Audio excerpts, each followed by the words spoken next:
Nakatikim ka na ba ng adobo na nasa buko?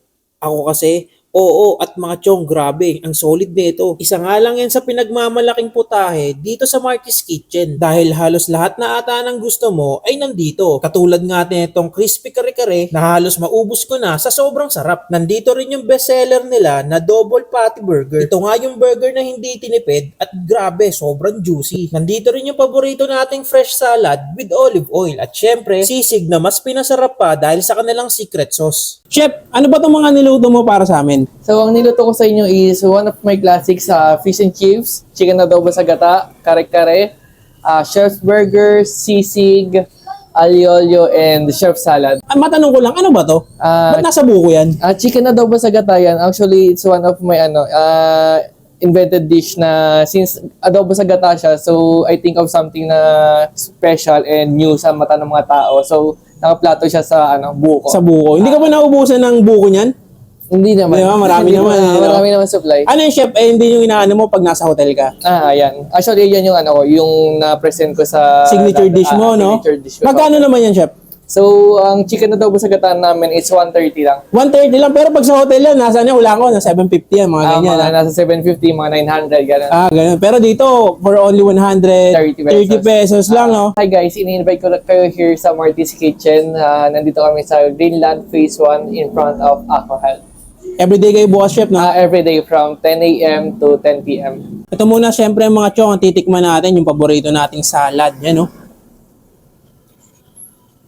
Diba? Grabe yung itsura dito, mga chong, no? Presentation pa lang, diba? Pang hotel na. Pero sa murang halaga lang. Try natin ta.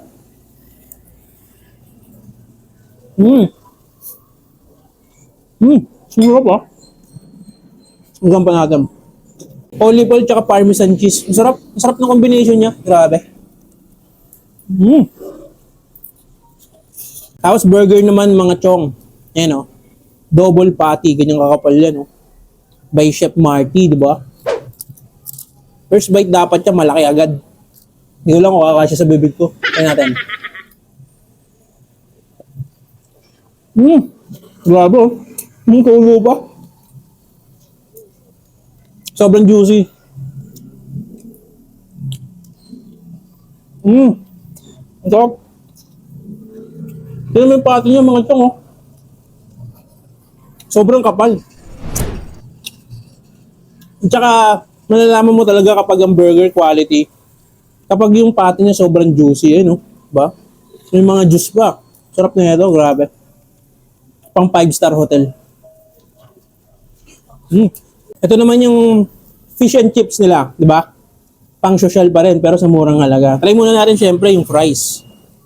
Ayan. Meron siya dito, to ketchup. Tapos, ano tawag dito? Yan, basta yun na yun. Garlic crunch. Basta alam ko, masarap yan. Kaya natin yung garlic crunch. Ang ganda ng pagkaka-produce sa fries, ha? Siyempre, ito pinakamasarap dyan. Ito dapat ang titikman natin. Wala munang sauce.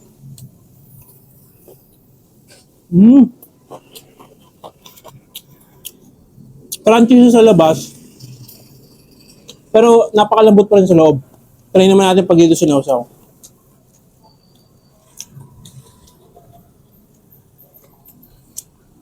Ang sarap. Ang ganda talaga ng pagkakaluto dito.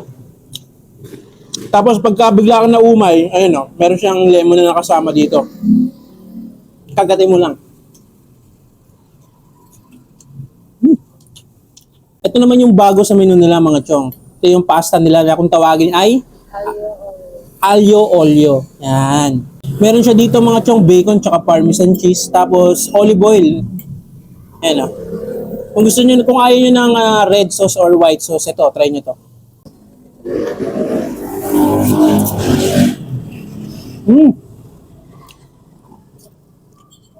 Well seasoned siya. Ano siya? Mag-garlic ang niya, ang atake niya.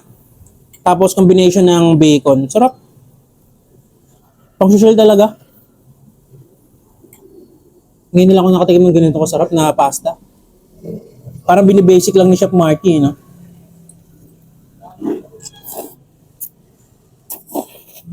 Ito naman mga chong yung special sisig nila. Oh. Yan. Sizzling sisig. Alam ko bago rin sa kanila to, no? Or ano na, no? Bagong-bago rin sa menu nila to mga chong. Try natin.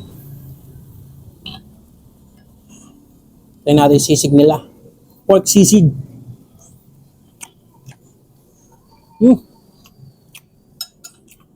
Kulang to pagka walang sili. Sarap. Super crunchy ng ano niya, ng pork. Tapos well seasoned. Alam mo, kulang yung pagsisig lang. Dapat meron kang Java rice dito nakasama. Java rice yan.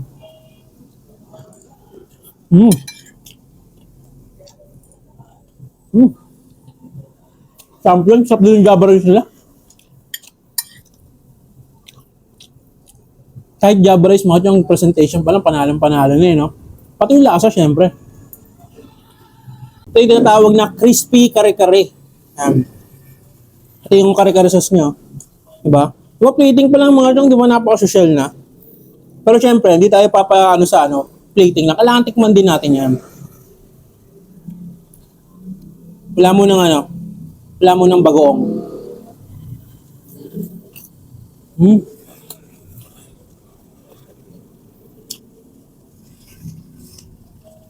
Girl, anong pangalan ko? Parang nakalimutan ko agad. Sarap. Panalo to. Yung sauce ng kare-kare yung ginamit niya na peanut butter, parang homemade. Iba yung lasa, sarap eh. Tapos naka-blanch lang yung mga gulay niyo. Diba? Ang social.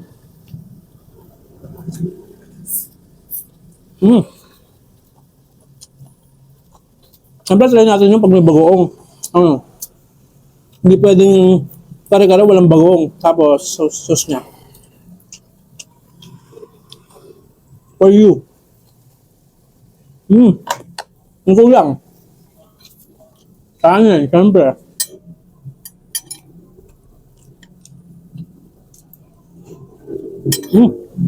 Sarap.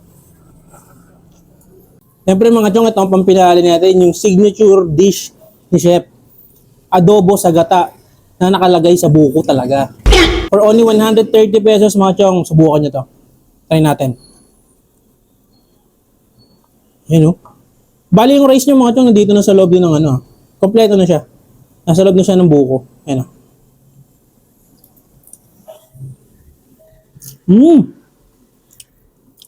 Oo, masarap nga. Well seasoned yung pagkakaluto ni Chef dito. Tsaka yung gata. Ang ganda na pagkakaluto sa gata niya. Tapos ang combination niya sa adobo. Ang sarap.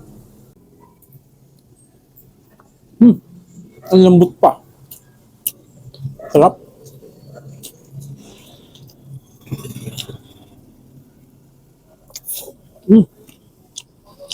Solid. Tsaka ang sarap sa experience, no? Kumakain ka sa loob ng ng buko. Ayos, di ba? Ang sarap na ito talaga. Grabe. Siyempre, kung meron sila ditong masasarap na food, meron din sila ditong masasarap na beverage. Meron sila, ang tawag dito? Lychee Yakult, no? Tapos ito yung chocolate naman nila. Ayan, try na natin to.